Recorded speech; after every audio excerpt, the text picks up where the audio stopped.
Hi, I'm Karen McTavish, an APQS quilting instructor. We're going to talk about ruler work today.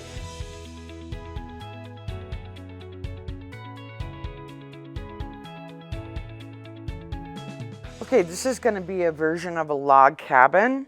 At this point, I'm going to do really long lines, so I'm going to do a different ruler than this. I'm going to actually get a longer ruler.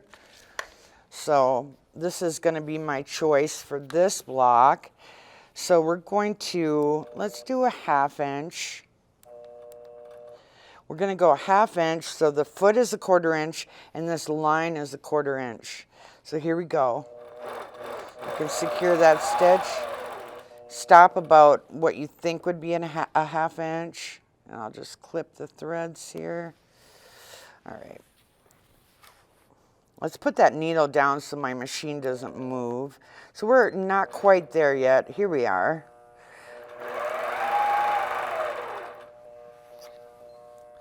And then we're going to move our ruler, line it up with that seam line.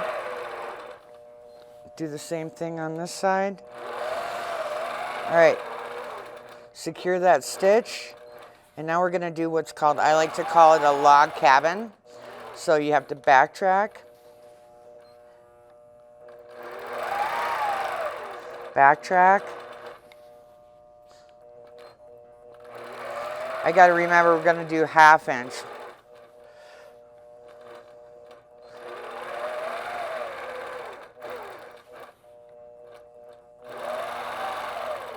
So it kind of looks like a log cabin. Now we wouldn't be able to achieve this look without the help of the rulers.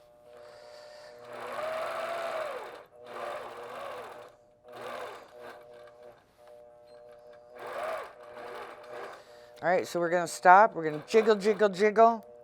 And then we're going to needle up, press our thread cutter button so we don't have to reach under, and then just snip your top. And that's the log cabin.